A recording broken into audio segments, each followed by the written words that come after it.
After UGC NET English December 2025, the most discussed topic was linguistic, right?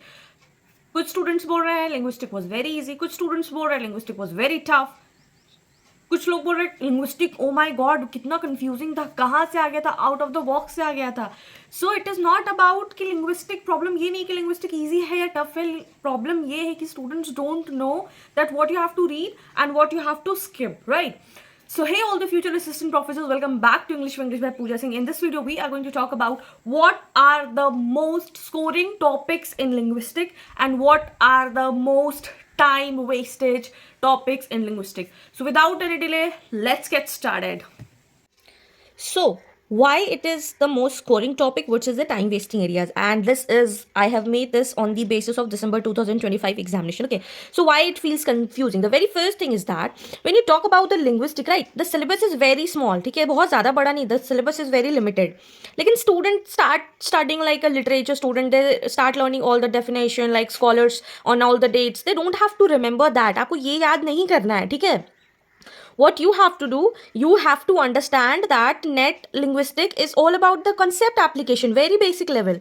It is very basic level. अभी आपको नहीं समझ में आ रहा होगा, but जब आंसर कीज आएगा ना, then you will understand that this is the very basic things, right? And this is not the PhD level depth. Please अगर आप गूगल करोगे ना कि toughest question दिखाओ आप लिंग्विस्टिक के, आपका सर घूमने लगेगा कि लिंग्विस्टिक जो हमने अपने एमए के लेवल में पढ़ा है ना, that's very very difficult level. We had to like read all the basic things. हमारा एक पेपर ही था लिंग्विस्टिक का, ठीक है? Questions are the pattern based, आपको पैटर्न देखना है. And I always say PYQs are the most important thing. आप लोग पता नहीं क्यों नहीं रेफर करते हो, but PYQs are the most important thing. और अगर आप नेशनल एलिजिबिलिटी का टेस्ट दे रहे हो, we can not expect easy PG question, but still these were the easy PG question of linguistic. I tell you, ठीक है? So UGC NET linguistic test clarity and not the complexity. Please understand that. Now I'll tell you the most scoring topics in linguistic, and if you will follow this, I can assure you, you are going to do wonders in your next examination. The very first one topic is phonetics and phonology. That's very, very scoring. What you have to focus on now, you have to understand. इसमें भी बहुत सारा area होता है. What you have to focus on, the very first thing is that you have to focus on IPA symbols. Very basic one. What are vowels, what are consonant? क्या ये hard है? Is it hard? Please let me know in the comment section. क्या ये hard है? Please बताना आप मेरे को.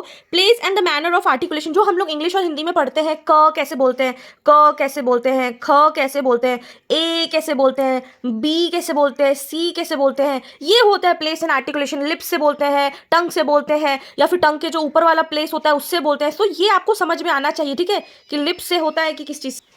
Now the minimal pairs, that is also very important. You don't have to go into the oscosis phonetics. This is very very very important. You don't have to go in how the notes are being made. नहीं, आपको ये नहीं पढ़ना है, ठीक है? Questions are mostly identification based, and I'll give you one example जो आपके December 2025 में आया like this. You might have seen this type of question, right? The question might be different, but it must be looking like this, right?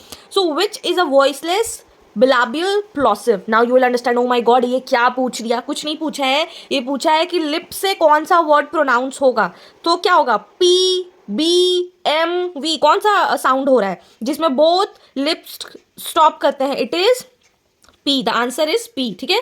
क्या होता है इसमें? जो बिलाबियल means होता है कि बोथ लिप्स होता है पहले, और प्लॉसिव मीन्स होता है मतलब कंप्लीट स्टॉपेज. वॉइसलेस मतलब होता है नो वाइब्रेशन, और इसका कॉम्बिनेशन क्या है? /P, right?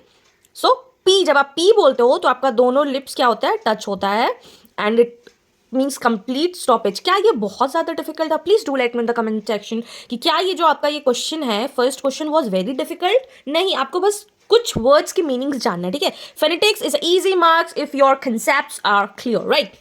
Now the second most scoring topic is morphology. बहुत ज़्यादा हाई रिटर्न देना. इसमें आपको पता होना चाहिए मॉर्फिम क्या होता है, फ्री मॉर्फिम, बाउंड मॉर्फिम क्या होता है, डेरिवेशनल प्लस इन्फ्लेक्शनल क्या होता है, root, prefix, suffix. Very very very easy one.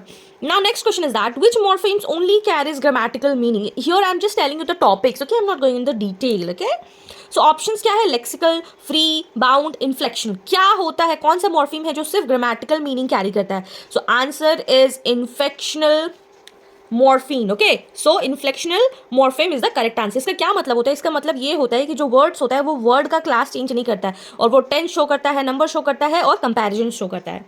सो मॉर्फोलॉजी का एक क्वेश्चन सिंपल लगता है, लेकिन ये बहुत बहुत बहुत ज़्यादा रिपीट होता है. Syntax is very very selective but very scoring. So what you have to cover in this, you have to cover in this phrase structure, constituents and basic sentence type. You don't have to go for the deep tree diagrams, ये आपको नहीं पढ़ना है. This is not for NET, this is for the PhD level, या फिर जिसको linguist बनना रहता है उनको वो पढ़ना होता है. ठीक है, so you don't have to do like that. Now moving forward, NET syntax को सिंपल रखता है, स्टूडेंट्स कॉम्प्लेक्स बना देते क्योंकि दे गो इनटू डीप. इसमें आपको डीप में नहीं जाना है, you don't have to go in deep. ठीक है, now moving forward to semantics, again very safe and very easy. What you have to, ये और आपने पढ़ा ही होगा ये सारा कुछ, आपके एमसीक्यूज में बहुत बार ये आया हुआ भी है. ठीक है, सो ऑफन कंसेप्चुअल एमसीक्यूज इस पे आता है. सिनोनिम क्या होता है, एंटोनिमी क्या होता है, पॉलिसेमी क्या होता है, होमोमेनी क्या होता है, सेंस वर्सेस रेफरेंस का डिफरेंस क्या होता है. Very easy.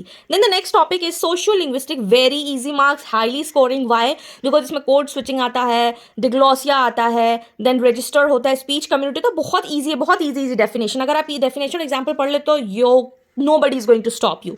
Then अब आपको बताना है, अब आपको ये समझना है कि कौन सा टाइम वेस्टिंग और लो रिटर्न टॉपिक्स होता है. आपको बहुत ज़्यादा चॉम्स्कियन थियरी नहीं पढ़ना. You don't have to go into very deep into Chomskyan theory. Why? Because in this deep transformational grammar, no you don't have to study advanced tree structure. No no no, you don't have to. You just have to say clearly that NET is not testing whether you can draw trees for 10 minutes. No, you just say whenever you think कि अगर आपको मन कर रहा है कि आप चॉम्स्कियन theory पढ़ लो, अपने आप को ये बोलिए कि नेट को ये नहीं देखना है कि हमको ट्री बनाने आता है कि नहीं आता है. ठीक है, देन हिस्टोरिकल लिंग्विस्टिक, ये बहुत ज़्यादा ओवर स्टडीज है. ठीक है, sound change laws, proto language reconstruction, आप लोगों को ये पता भी नहीं होगा. रेयर अपीयरेंस, हाई, नहीं, ये आपको नहीं पढ़ना है, बहुत ओवर स्टडीज हो गया. This is no. Then discourse analysis, deep theory, बहुत ज़्यादा डीप थियरी. इसमें कोहेशन क्या होता है, कोरिलेशन क्या होता है, बेसिक्स आप ऊपर ऊपर पढ़ सकते हो, बट एडवांस्ड नो, बहुत ज़्यादा लो रिटर्न है, कुछ आपको मार्क्स नहीं देने वाला. साइको लिंग्विस्टिक अनप्रिडिक्टेबल है. इसमें क्या आ जाएगा, लैंग्वेज एक्विजिशन स्टेजेस आता है, बेसिक्स आता है. ठीक है, क्या कितना सर्किट है, क्या है, कौन कैसा बोलता है, that is very important. But if you go for the high level, this is again no. Then experimental theories, avoid depth. So what you don't have to study, you don't have to study on the Chomskyan theory, you don't have to study historical linguistics, you don't have to study discourses analysis, you don't have to study psychoanalysis. because अभी exam के बाद ना बहुत ऐसा हो गया कि मेरे को लिंग्विस्टिक पढ़ना है, अब हम लिंग्विस्टिक पढ़ के पूरा एग्जाम क्रैक कर लेंगे. नहीं भैया, आपको ऐसा नहीं पढ़ना है, इतना ज़्यादा नहीं पढ़ना है. पता चला आप बस लिंग्विस्टिक पढ़ के चले गए, 5 क्वेश्चन आया है और आपने 95 क्वेश्चन में कुछ नहीं किया. तो ऐसा नहीं करना है, सबको बैलेंस्ड करके चलना है. You have to be very balanced in your approach. ठीक है, so what is the smart strategy? Smart strategy is that watch your PYQs. पहले सिर्फ रिपीट होने वाले कंसेप्ट को पढ़िए, बिकॉज यही पैटर्न है, कोई माने या ना माने पैटर्न यही रहता है. आप किसी भी, आप यूपीएससी का भी एग्जाम को आप देखोगे ना, दे रिपीट द पैटर्न ओनली. ठीक है, कोई प्लैनेट मार्स से नहीं आया है. ठीक है, आप यहीं से हो. तो PYQs, अगर आप PYQs का इंपॉर्टेंस नहीं समझ रहे हो तो सबका अपना अपना परसेप्शन है. I can guide you, I can tell you, but I can not force you. Right, decision लेना आपके हैंड्स में है. सो एग्जाम्पल्स के साथ क्लैरिटी बिल्ड कीजिए, it is going to help you. ठीक है, सो लिंग्विस्टिक्स मार्क तब देता है जब आप उसे ओवर थिंक नहीं करते हो. So what you have to do, you don't have to overthink, you have to prepare smart and जो बहुत ज़्यादा स्कोरिंग सब्जेक्ट है वो. So that's it for today's video, and if you are going to study linguistic with logic, it is one of the most scoring topic, because in BA and in MA we have studied our linguistic and it was one of the most scoring paper, right?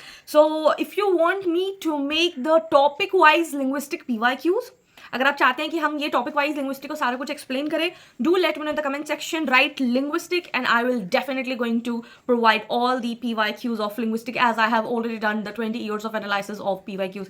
So if you found this video helpful, do not forget to like, share with your friend those who are preparing for June 2026, and do not forget to subscribe if you are new to this channel. And yes, do hype this video so that everybody know कि linguistic tough नहीं है, linguistic बहुत scoring subject है. Till then, keep learning, keep shining, all the best.